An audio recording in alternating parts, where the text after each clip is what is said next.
let's cross over now to the FMDQ exchange, please, for debt market analysis. And I'm being joined by a fixed income dealer at UBA, Bankole Odusoye. Good morning, Bankole. Thank you very much for joining us. Good morning. How could you take us through yesterday's market activities? What was the result of the OMO auction? Oh, yeah. Thank you once again. The OMO auction came out as expected for the 1 year bill on offer. The rate stopped at 14.5, but for the 182 days that was on offer, markets and most players in the market expected the yield to stop at 13.5, but stopped at 13.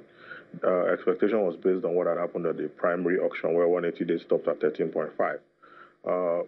In the secondary market, of course, there was reaction to that before the results came out. We saw that most participants in the market sold some of their old stock of these similar maturities in order to come to buy at the OMO auction at higher yields.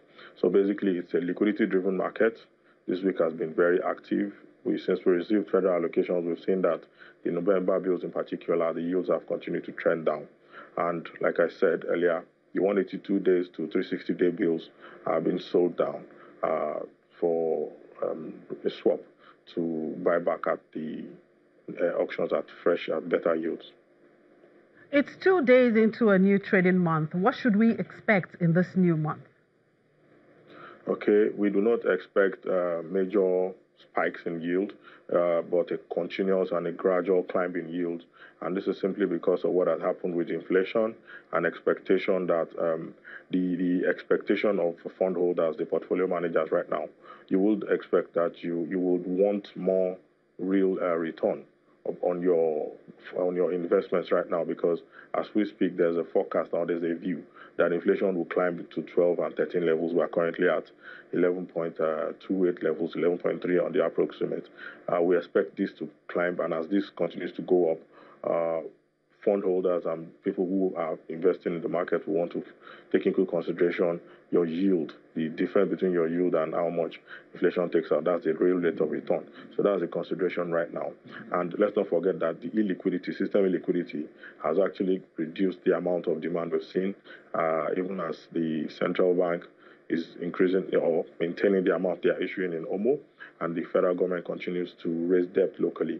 The other factor is that there's been an approval to issue foreign currency debt, but I mean it's not been done yet. We know that this will be done before the end of this quarter, and going into next year, inflation is going to be a key factor, and how much liquidity, local currency liquidity, is left in the system to trade would also determine where yields will go. But it looks like it's a gradual climb up. We don't see a major spike. It's a gradual climb up to 15% levels for the 1 year treasury bills.